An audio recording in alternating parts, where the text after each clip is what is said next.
Sensacija, dvigubas įvartis! Baltikum skaitmeninė TV ir spartusis internetas tik po 25 litus per mėnesį. Baltikum, nes mums 25.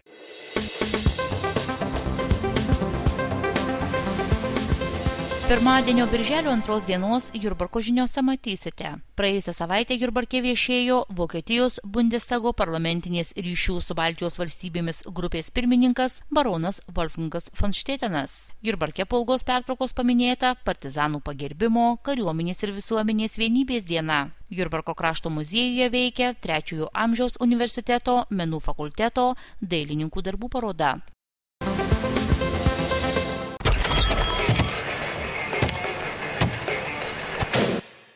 Interneto kabelio. Už visus.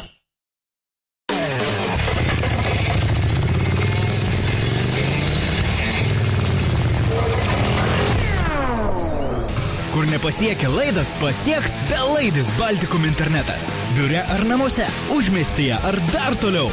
Baltikum belaidis internetas. Neribotas ir stabilus. Tavo gyvenvietėje. Praėjusios savaitės ketvirtadienį, gegužės 29 dieną, Jurbarke viešėjo senas mūsų miesto bičiulis ir draugas baronas Wolfgangas von Stetenas, kuris keliaudamas su grupė iš Vokietijos sustojo ir Jurbarke. Viešnagę mūsų krašte svečiai iš Vokietijos pradėjo nuo apsilankimo Jurbarko evangelikų liuteronų bažnyčioje, kur juos pasitiko Jurbarko rajono savivaldybės vadovai ir kunigas Mindaugas Kairys. Čia svečių garbei buvo surengtas gražus koncertas, kurio metu pačias gražiausias ir naujausias savo dainas dovanojo Danutės Lapienės vadovaujamas jaunuolių ansamblis Bildukai, Jurbarko Antano Sodeikos meno mokyklos merginų choras bei kiti tos pačios meno mokyklos mokiniai.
Po koncerto baronas Wolfgangas von Stetenas interviu Jurbarko žinioms metu prisiminė draugystės su Jurbarko miestu pradžios istoriją besitęsiančią jau 30-metį.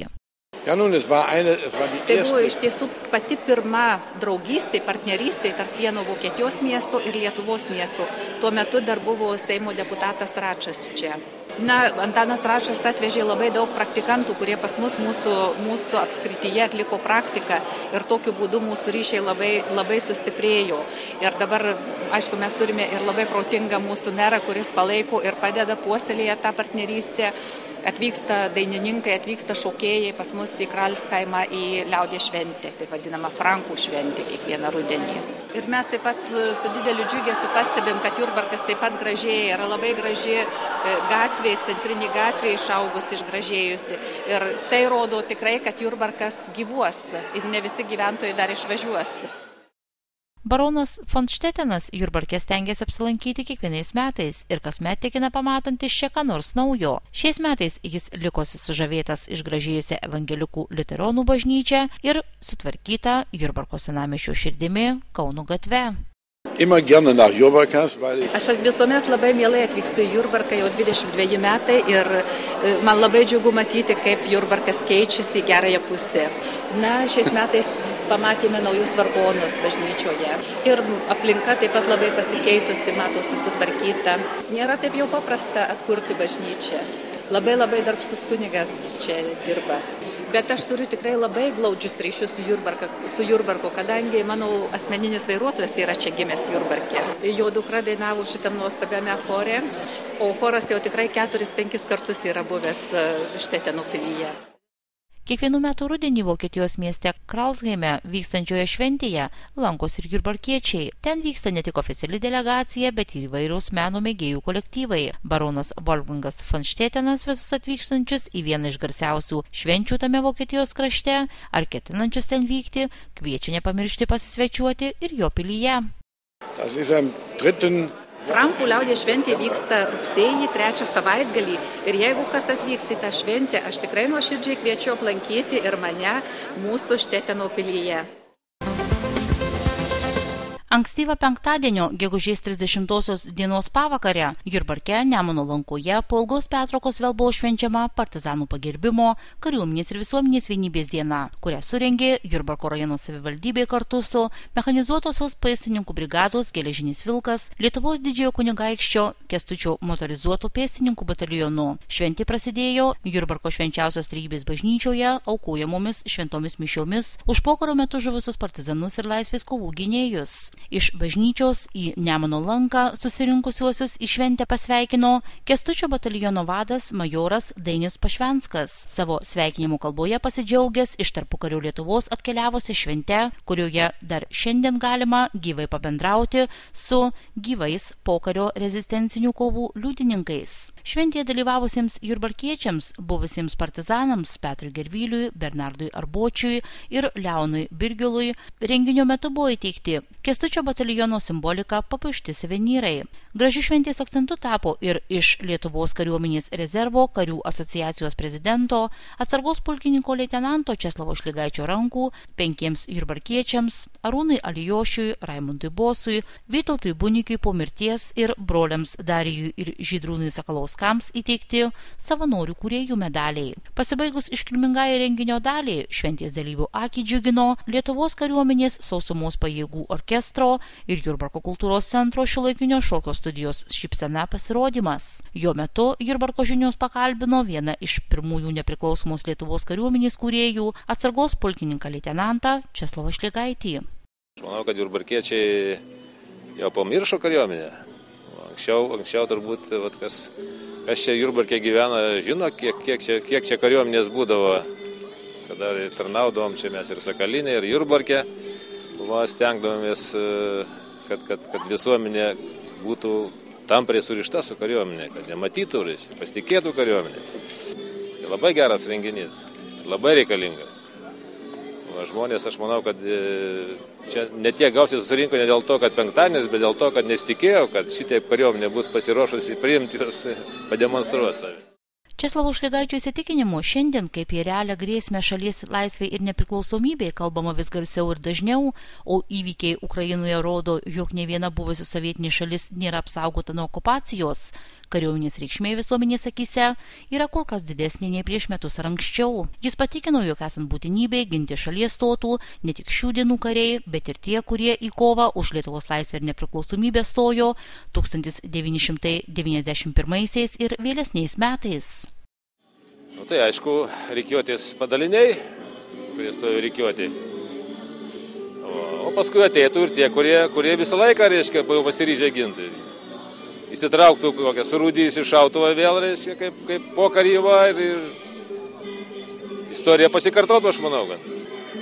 Turbūt vėlgi Jurbarkas gali pasididžiuoti, kad čia kažkada buvo 2 kuopos, 21 metais, savanorių 2 kuopos. Vienos kuopos vadu teko man būti, ir čia vyrų yra, jau kalbant apie šitą regioną. Jurbarkas buvo labai stiprus savo karingumu, savo patriotizmu. Aš manau, kad čia ir būtent yra politikų požiūris į kariuomenę ir ne tik kariuomenę, bet į gynybą svarbiausiai. Kad tokia situacija dabar yra. Bet jeigu atsiras lėšų, jeigu galėsim aprengti žmonės, aš manau, kad tų vyrų atsistos vėl į savo vietas. Visą gražią šventę vainikavo karo istorijos teatralizuotų renginių klubas Grenadierius, žiūrovams pristatęs partizaninio karo inscenizaciją, jos metu demonstravęs partizanų naudotus ginklus ir ekipuotę. Viso renginio metu šventės dalyviai galėjo iš arti susipažinti su Kęstučio bataliono karių turima pėstininkų karinė technika ir ginkluotė. Visi norintys galėjo pasivežinėti šarvuočiais, o išalkusieji pasivaišinti kareivišką košę. Iki pat Liepos pradžios Jurbarko krašto muziejuje galima pamatyti 3-ojo amžiaus universiteto menų fakulteto studentų dailės darbus, iš kurių surengta paroda buvo užbaigtas pirmasis kursas. Už kartu praleistą laiką ir pamokų metu padovanota galimybė prisiliesti prie drobės bei įsigilinti į tapybos paslaptis, studentai dėkojo savo mokytojai Karilei Baltrušaitytei. Ir nors iš vos šių metų sausio mėnesį Jurbarke duris atvėrusio 3-ojo amžiaus universiteto menų fakulteto dailės ir tapybos studijas pasirinkusių 15 studentų pirmą kursą pabaigė mažiau nei pusė, pasak šio fakulteto dėstytojos, visų jų darbai yra verti pagyrimo, juolab, kad kartu sudėjus visų pamokų laiką gavosi vos 24 valandos. Mes apskaičiavom, kad mes tik 24 valandas iš viso dirbom kartu. Tai tik para, bet vis tiek per tą parą aš dairaus pati dabar ir galvoju, neblogai viskas atlikta, išnaudota kiekviena minutė buvo tikrai. Pradėjo gal kokią 15-16 lankytojų, o baigė 7. Adelija labai tiksliai apibūdino ir pasakė, kad čia yra dainos ir nuoširdumo paroda. Tai taip ir aš sutinku su tuo, dainos ir nuoširdumo paroda. Karilė Baltrušaitytė ne vienerius metus dailės mokslo mokė vienos Los Andželo gimnazijos mokinius. Pedagogė tikino, jog galimybė padirbėti 3-ojo amžiaus universitete jai suteikė galimybę ne tik vėl sugrįžti prie dailės, bet ir vėl prie pedagogikos. Aš buvau dailės gimnazijos mokytoja Amerikoje, Los Andželės mieste, ir nuo atvažiavimo į Lietuvą tai, ką aš maniau, aš atliksiu išėjus į pensiją, tai paskutinis dalykas buvo ir aš neturėjau nei piešimui, nei tapybai progos, lygi kol pradėjau mokinti 3-ojo amžiaus universitete. Tai aš buvau labai dėkinga, kad vėl reikėjo susirasti savo senus tuos teptukus ir spalvas ir ten maišyti ir biskį paaiškinti, kaip gaunasi oranžinė spalva, pavyzdžiui, ir ką tai man tas buvo taip smagu. Ir buvo smagu dar grįžti namo ir rasti ten kleckus ant žursto paliktus visokių rankus ištepliotus ir viską. Tai čia mano paskirtis. Pasakodama apie pirmasias dailės pamokas, Karilė jas prisiminė buvusias labai gyvas, kupinas bendravimo, kalbų ir šurmulio. Tačiau artėjant pirmo kurso pabaigai, studentai tapo ženkliai ramesni ir sulig kiekviena paskaita vis labiau pasinerdavo į tapybą. Karilė Baltrušaitytė tikino nebuvusi reikli mokytoja, nes norėjusi, kad jos pamokose studentai jaustųsi smagiai ir mėgautųsi tuo, ką veikia. Aš nenorėjau, kad jie jaustųsi nepatogiai, jau į taip daugumas buvo suvaržyti, tai aš negaliu, neįstengsiu, tai čia neišeina. Aš tik norėjau, kad būtų smagu, pagrindė, kad būtų smagu ir kad patirtų skirtumą tarp linijos ir spalvų susiliejimo, tokio bendravimo, tai toks įvadinis kursas. Buvo labai smagu klasiai matyti tą jų bendravimą. Ir buvo toks gal daugiau šnekėjimo, daugiau dalinimosi žodžiais, o į galą kažkaip visi pasinėrė daugiau į darbą savo. Ir tada vieni kitus pradėjo remti ir ten vieni kitiems padėti, pasiūlyti, gal tą. Tai čia buvo tas, kas man dabar įsimena, tas pokytis, kad iš pradžių gal dailės tokio šurmulio gal buvo mažiau, bet jisai susikoncentravo į pabaigą ir pasibaigė taip, kad pasidarė visiems labai svarbu. Ir ten pasilikdavom viršvalandžius ir nesiskirstydavom, ir kavutę gerdavom ir buvo labai labai smagu. Tikrai. Pristatome ypatingą gimtadienio porą. Baltikum skaitmeninė TV ir spartusis internetas tik po 25 litus per mėnesį visą sutarties terminą. O antivirusinę programą gimtadienio proga gausite dovanų. Baltikum, nes mums 25.